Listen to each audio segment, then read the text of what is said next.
तो प्रधानमंत्री नरेंद्र मोदी रविवार 28 मई को नए संसद भवन का उद्घाटन कर राष्ट्र को समर्पित करेंगे और उद्घाटन की शुरुआत पूजा से होगी। पीएम मोदी न्यायपूर्ण और निष्पक्ष शासन के पवित्र प्रतीक सेनगोल को ग्रहण कर उसे नए संसद भवन में करेंगे स्थापित। सेनगोल भारतीय सभ्यता के मूल्यों और सिद्धांतों का करता है प्रतिनिधित्व और इसे स्पीकर की कुर्सी के ठीक बगल में स्थापित किया जाएगा। केंद्र सरकार इस मौके पर 75 रुपए के सिक्के जारी करेगी और सिक्के पर सत्यमेव जयते के साथ संसद संकुल भी अंकित होगा। करीब 35 ग्राम का यह सिक्का 75 रुपए का सिक्का है। चांदी, तांबा, निकल और जिंक से बना होगा, जिसकी कीमत करीब 3,800 रुपए। संसद भवन निर्माण में लगे कर्मयोगियों का खास तौर पर सम्मान करेंगे। पीएम मोदी बेहद कम समय में भव्य संसद बनकर हुआ है तैयार। कांग्रेस केंद्रीय गृह मंत्री अमित शाह का सेनगोल पर कांग्रेस की बयानबाजी पर पलटवार। पूछा, कांग्रेस क्यों करती है नफरत? भारत की स्वतंत्रता के प्रतीक के रूप में तमिलनाडु के एक पवित्र शैव मठ द्वारा पंडित नेहरू को एक पवित्र सेनगोल दिया गया था, लेकिन इस पवित्र सेनगोल को मामूली छड़ी के रूप में संग्रहालय भेज दिया गया था। तो ये तमाम तरह की चीजें हैं और लेकिन इस बीच तैयारियां जो हैं वो जोरों पर हैं। तो केंद्रीय गृह मंत्री अमित शाह ने सेनगोल पर कांग्रेस की बयानबाजी पर पलटवार किया और उन्होंने ट्वीट कर लिखा, कांग्रेस पार्टी भारतीय परंपराओं और संस्कृति से इतनी नफरत क्यों करती है? भारत की स्वतंत्रता के प्रतीक के रूप में तमिलनाडु के एक पवित्र शैव मठ द्वारा पंडित नेहरू को एक पवित्र सेनगोल दिया गया था, लेकिन इसे मामूली छड़ी के रूप में एक संग्रहालय में भेज दिया गया था। यह अनुवाद अमित शाह के ट्वीट का हिंदी अनुवाद हमने आपको बताया, जो उन्होंने अंग्रेजी में इसे ट्वीट किया था। शैलेंद्र मिश्र हमारे संवाददाता इस खबर पर जुड़ चुके हैं हमारे साथ।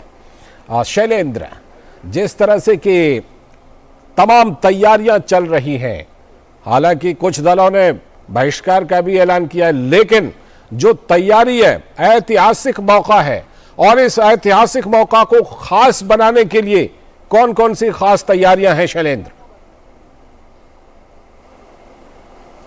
ये देखिए, निश्चित तौर पर ये ऐतिहासिक मौका है और जब हम आधुनिक भारत की नई संसद के लोकार्पण का एक ऐतिहासिक मौका आने जा रहा है, तो हम देख रहे हैं कि उसकी एक भव्य तैयारी भी है।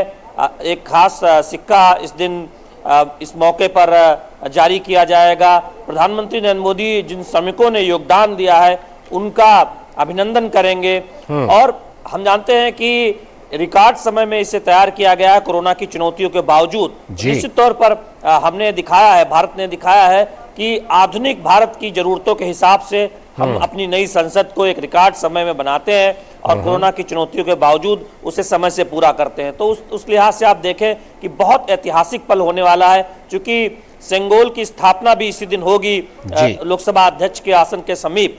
तो निश्चित तौर पर जहां तक तैयारियों का सवाल है, तैयारियां अब तकरीबन अंतिम चरण में हैं, यूं कह सकते हैं कि पूरी हो चुकी हैं। लोकसभा अध्यक्ष, लोकसभा सचिवालय की तरफ से हम जानते हैं कि जो आमंत्रण पत्र है वो सभी प्रमुख राजनीतिक दलों के नेताओं को भेजा जा चुका है। इसके साथ ही साथ तमाम बड़ी हस्तियां भी इस मौके पर मौजूद रह सकती हैं, ये जो जानकारी आ रही है। तो निश्चित तौर पर जो पूरा कार्यक्रम का रूपरेखा है वो तैयार किया जा चुका है, आमंत्रण भेजा जा चुके हैं और सभी को इंतजार है 28 तारीख को जब लोकार्पण किया जाएगा प्रधानमंत्री नरेंद्र मोदी के द्वारा लोकसभा अध्यक्ष के अनुरोध पर। तो निश्चित तौर पर आधुनिक भारत की जो नई संसद है, लोकतंत्र का जो सबसे बड़ा मंदिर है, उसके लोकार्पण का जो समय है उसमें अब बहुत समय नहीं बचा है। ये कह सकते हैं कि बहुत उत्सुकता से इंतजार है देश के लोगों को, जब नई संसद भवन की जो बिल्डिंग है, जो नया संसद भवन है, उसका लोकार्पण प्रधानमंत्री नरेंद्र मोदी करेंगे। जिस तरह से सेनगोल की स्थापना की जाएगी, इसके लिए तमिलनाडु के पुजारियों को खास तौर पर आमंत्रित किया गया है, जो सेनगोल की स्थापना करेंगे और विधिवत पूजा वगैरह होगी, उसके बारे में खास तैयारी की गई है। शैलेंद्र,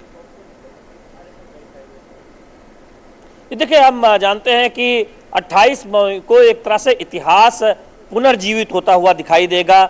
हम अपने गौरवशाली परंपराओं को पुनर्जीवित होता हुआ देखेंगे।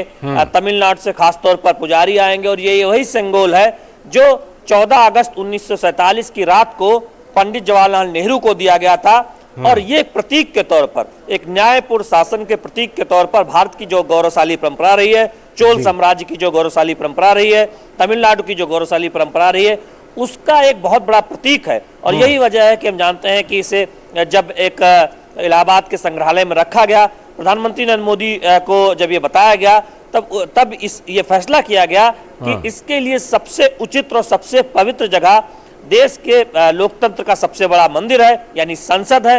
यही वजह है कि इसे संसद में लोकसभा अध्यक्ष के आसन के समीप स्थापित करने का फैसला किया गया है, पूरे विधि विधान के साथ, जो ये दिखाएगा कि भारत की गौरवशाली ऐतिहासिक समृद्ध परंपरा रही है, एक ऐतिहासिक परंपरा रही है, आध्यात्मिक परंपरा रही है। और जब नई संसद का निर्माण हुआ, उसका लोकार्पण होने जा रहा है, देश को समर्पित नई संसद की जा रही है, तो उस दिन इस सिंबल को स्थापित भी किया जाएगा लोकसभा अध्यक्ष के आसन के समीप। तो इसका एक संदेश भी जाएगा कि हम आधुनिक भारत की जरूरतों के मुताबिक देश के नए संसद भवन बनाते हैं, साथ ही साथ हम अपनी परंपराओं को, जो हमारी ऐतिहासिक समृद्ध परंपरा है, उसको पुनर्जीवित भी करते हैं, अपने गौरव की परंपराओं को याद भी करते हैं। जी, जिस तरह से गृह मंत्री अमित शाह ने कांग्रेस पर हमला बोला है, खासतौर पर यह कह करके कि एक ऐसी ऐतिहासिक परंपरा के प्रतीक को एक गोल्डन वॉकिंग स्टिक, यानी कि सुनहरी चलने वाली छड़ी,